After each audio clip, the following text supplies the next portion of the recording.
L'homme examine l'énorme peau. Il s'approche pour la caresser. Il arrache un poil de la peau. Dans son esprit, il semble avoir trouvé la réponse. S'il répond correctement, le roi lui donnera sa princesse en mariage. L'homme dit que c'est de la peau de cochon. Malheureusement, c'est une mauvaise réponse. Le deuxième homme est très professionnel. Il sort une loupe et regarde attentivement. La princesse a l'air inquiète. Elle craint que cet homme ne reconnaisse. Elle regarde anxieusement son père. L'homme dit que c'est de la peau de serpent. Le roi secoue la tête. La princesse est enfin soulagée. De nombreuses personnes viennent successivement examiner. Personne ne reconnaît de quel animal provient cette peau. Le roi commence à se sentir satisfait. C'est alors qu'un homme laid, semblable à un sauvage, s'avance. Ayant vécu longtemps dans la nature, il suffit qu'il renifle pour savoir que c'est de la peau de puce. Le roi est stupéfait. Quelqu'un a vraiment pu la reconnaître. Mais comment une puce pourrait-elle avoir une si grande peau? Quelques jours auparavant, la princesse jouait un morceau dans la grande salle. Soudain, une puce sauta dans la main du roi. Malgré les tentatives du roi pour la chasser, la puce réapparaissait toujours, comme si elle jouait avec le roi. Le roi s'y intéressa. Il ne prêtait même plus attention à la performance de sa fille. Il applaudit distraitement puis partit. De retour dans ses appartements, il s'empressa d'étudier la puce, la nourrissant de son propre sang, et lui préparant même une luxueuse demeure. Avec cette puce, il commença à négliger les affaires du royaume. Chaque jour,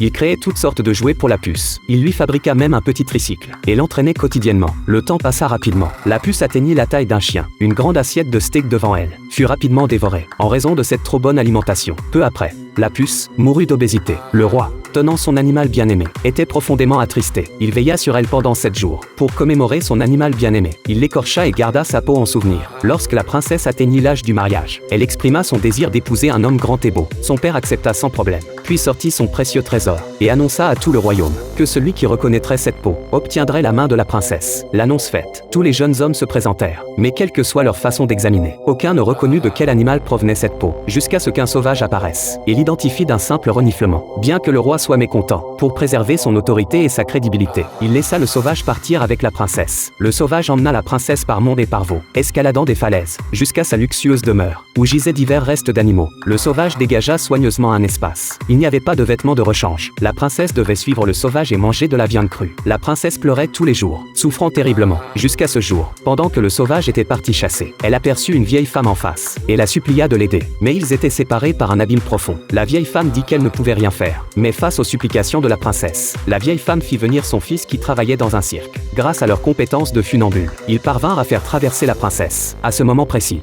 le sauvage revenait et découvrit la scène.